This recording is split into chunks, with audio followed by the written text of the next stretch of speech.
Let me tell you a little bit about where I'm at in life.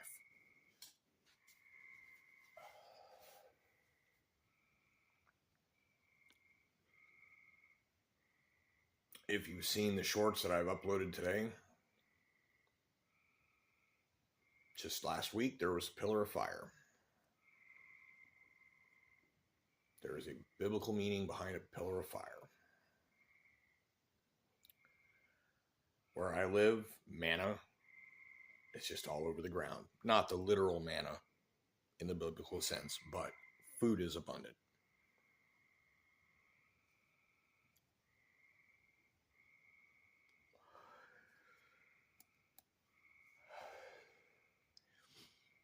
It's been a couple of years since I really just kind of let go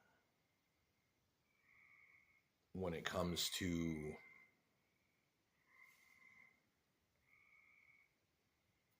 I guess what you could say is the things that are fighting or resisting a higher power. And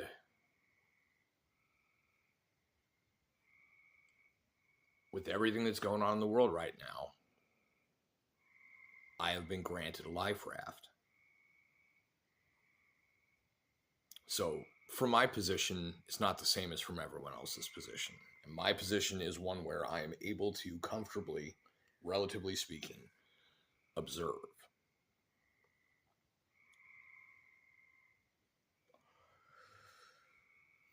And so I've been observing.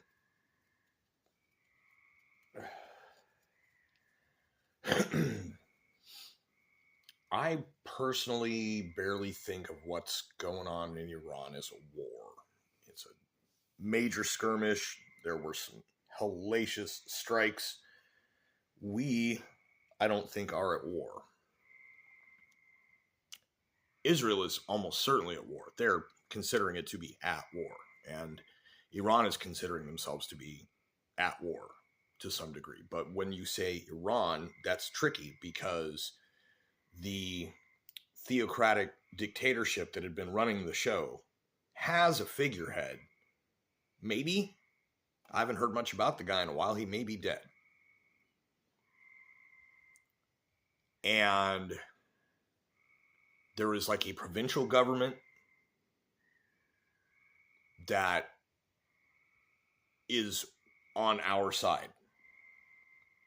And there are, for the majority of the people that aren't being paid by the theocratic dictatorship to enforce their dictatorship. Everybody that isn't that seems to be in favor of toppling the theocratic dictatorship. They're handling that at this point. That is kind of who we're talking to. It depends on who is actually in charge of what.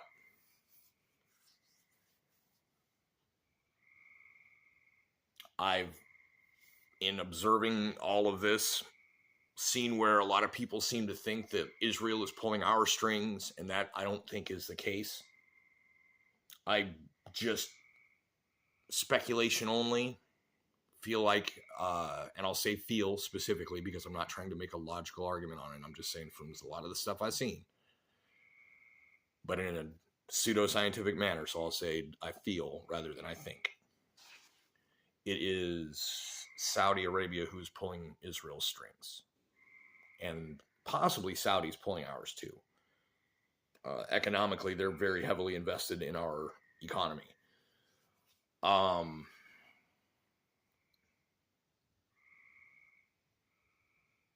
am observing a lot of people freaking out. I don't know how freaking many times things like this are going to happen. And there's people that normally would be reasonable, level-headed, paying attention to what's going on. And it's just like, whoa, this is too much. I don't know if they just reached a limit or what. I heard a thing. I believe the first part of it is true. And the second part of it is just an idea of something that could happen. But if this is actually the case, because I haven't personally done the due diligence to go find out, but I'm going to assume that the source is correct until I'm shown otherwise.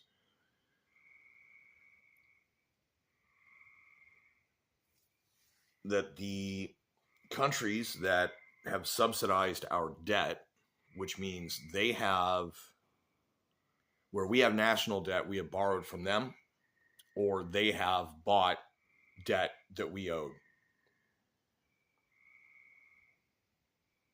Those countries all do a lot of business with Iran for oil and for natural gas. So by blocking up that strait, they've already started buying our oil. And apparently the plan would be to try and just kind of either put Iran in the same category as Venezuela when it comes to who controls the oil, or have basically the second part of this theory or whatever that I had heard is that because these people are subsidizing our debt as well, they're already buying their backup resources from us because Hormuz is blocked and fucked up and dangerous. And it really only hurts China because everybody else is buying through us in the meantime. And all of these people who are buying through us in the meantime, even if we just fail and withdraw and Iran takes its thing back, maybe we can still help their people overthrow their government. But, I don't think that regime change is good for us to be doing. They should be doing it themselves. And if they all have their provincial government and the majority of the hard military tech and everything else that the theocratic dictatorship has been destroyed, then the theocratic dictatorship has like scripture and loud voices and some rifles, which means you also have your other people who don't believe the scripture probably find themselves with some rifles at some point and loud voices. So who's more motivated is what it comes to. But if we militarily withdraw and just like, oh shit, fuck that up and left, Fugazi, right? Even if that happens, all of that financial loss that we take is the debt that is subsidized by these countries. And if they want to make that up, it's better for them to continue buying our oil to get value for what we did. So in a sense, it is a win-win.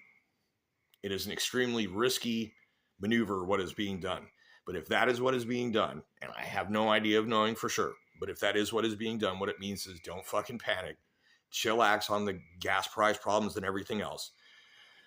Are there other things in your life, perhaps, that you are doing that cost you a lot of money that are making it so that the cost of gas is a problem for you?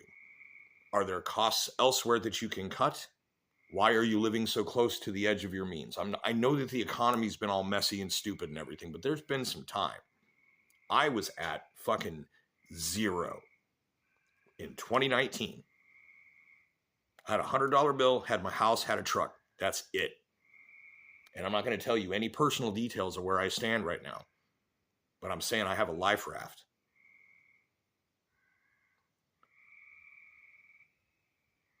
It's been because I buckled down. I did not attempt to continue to live the lifestyle that I had become accustomed to. I lived what I needed to live in order to survive, which meant cutting costs. I don't have streaming services. I don't use credit. I don't have debt. I just grind hard, fix stuff myself.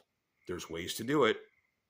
And in doing this, find myself in a position to comfortably, relatively speaking, observe what else is going on. And I'm seeing that the people that are either they're being paid to have these emotional outbursts online to influence people, or they are just, I don't know, completely fatigued from the Mr. Toad's wild ride of current politics.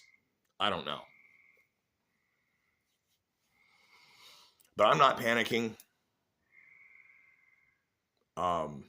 3,000 miles to Graceland had a great line. Stick to the plan or shit gets fucked up. So I stick to the plan. The plan is that I try to spend less than I make. And I try to do as much as possible to conserve costs, etc. Doing things myself and such. Self-reliance is very good. It's very important when the shit hits the fan, if it does kind of thing.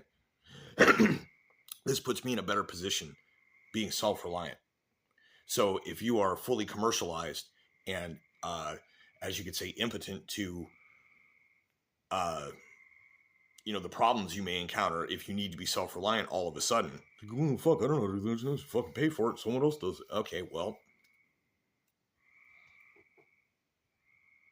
the same reason why I live that way is how I'm able to, I have money because I don't spend money. And the gas going up $1 hasn't really hurt me. And my job, I drive like crazy. I gas my car up all the time. That's my whole thing. Professional driver. That's my job. And it's not bugging me because I'm already a little bit ahead, because I do everything I can to spend less than I make. And anything that I can fix myself, I do fix myself. House or vehicle or whatever. That's what people could be doing. If they were doing something like that, they'd be in a better way, I'm sure. But anyways, my observations are nothing is screwed. Nothing's totally fucked right now. I do not like war. I don't know that we are really at war. Now, when it comes to violence and explosions, whatever, yeah. But also, they were doing it at a theocratic dictatorship. I'm not going to sympathize when the victim is a monster. So that concludes this video. Thesis. All I'm saying is, don't panic. Stick to the plan or shit gets fucked up. And the plan is, don't panic.